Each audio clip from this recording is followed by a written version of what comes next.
अस्सलाम वालेकुम दोस्तों, बिज़नेस एजुकेशन में एक बार फिर खुशामदीद। आपकी खिदमत में हाजिर हुए हैं नई वीडियो के साथ। और आज का हमारा टॉपिक है क्रॉस इलास्टिसिटी ऑफ डिमांड, तलब की मुतकाता लचक। उम्मीद है आपने हमारी पिछली वीडियो देखनी होंगी, जिसमें हमने इलास्टिसिटी ऑफ डिमांड की दो टाइप्स को डिटेल में डिस्कस कर लिया है, प्राइस इलास्टिसिटी ऑफ डिमांड और income elasticity of demand. Cross elasticity of demand जो है वो इलास्टिसिटी ऑफ डिमांड की थर्ड एंड लास्ट टाइप है। और इसमें हम दो प्रोडक्ट का मुताला करते हैं, जिसमें एक शे की प्राइस तब्दील होने की वजह से दूसरे शे की डिमांड पे जो असर पड़ता है हम उसको मुताला करते हैं। इसकी डेफिनेशन से पहले हम दो गुड्स का कॉन्सेप्ट क्लियर कर लेते हैं। Number one, substitute goods. ये क्या होती है? Two or more alternative goods that could be used for the same purpose, like tea and coffee. Substitute goods को उर्दू में बोलते हैं मुतबादिल अशिया या नेमुल बदल की अशिया। दो या दो से ज़्यादा ऐसी अशिया जो एक ही मकसद के लिए इस्तेमाल होती हों उसको हम बोलते हैं सब्सटीट्यूट गुड्स। या दो या दो से ज़्यादा ऐसी अशियाँ जो एक दूसरे के नेमुल बदल के तौर पे इस्तेमाल हो सकती हों। मिसाल के तौर पे यहाँ हमने दिया हुआ है टी एंड कॉफ़ी, इसके अलावा पेप्सी एंड कोका कोला। दो एक ही जैसी प्रोडक्ट हैं जिनका फंक्शन भी एक ही है, काम भी एक ही है, और कंज्यूमर जिसको भी चाहे इस्तेमाल कर सकता है एक दूसरे के अल्टरनेट के तौर पे, तो कहलाती हैं सब्सटीट्यूट गुड्स। दूसरी हमारे पास होती हैं complementary goods. Complementary goods is one used in conjunction with another good, like pen and ink, car and petrol. जिसमें एक गुड्स किसी दूसरी गुड्स के साथ मिल के इस्तेमाल होती हो तो उसको हम बोलते हैं कॉम्प्लीमेंट्री गुड्स। कि एक गुड्स की अपनी कोई वैल्यू नहीं होती या बहुत कम वैल्यू होती है, मगर किसी दूसरी शे के साथ मिल के उसकी वैल्यू बढ़ जाती है या उस शे को पूरा करने के लिए वो शे इस्तेमाल होती है।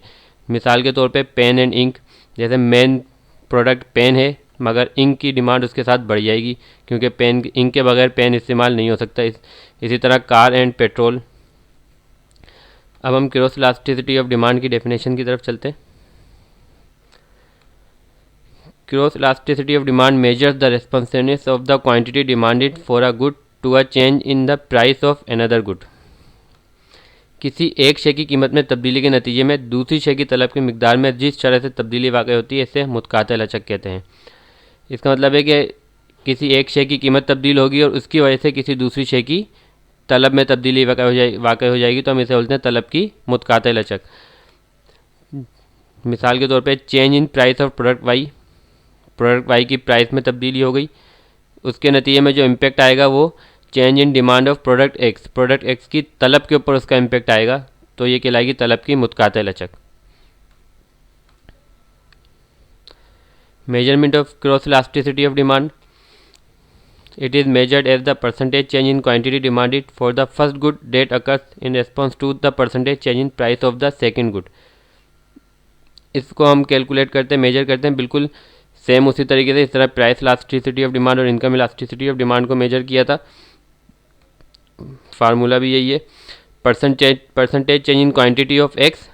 जिस शे की डिमांड में तब्दीली हुई है उसको हम नोमिनेटर में रखेंगे, उसमें जो परसेंटेज चेंज आया है उसको हम नोमिनेटर में रखेंगे और उसको डिवाइड कर देंगे percentage change in price of Y. जिस शे की प्राइस में तब्दीली हुई है उसकी परसेंटेज चेंज से हम डिवाइड कर देंगे दूसरी शे की परसेंटेज चेंज इन डिमांड को, तो हमारे पास तलब की मुतकाता लचक आ जाएगी। मेजर करने के लिए यही एक फार्मूला इस्तेमाल होता है इसको। Cross elasticity demand of substitute goods, मुतबादिल अशिया की तलब की मुतकाता लचक।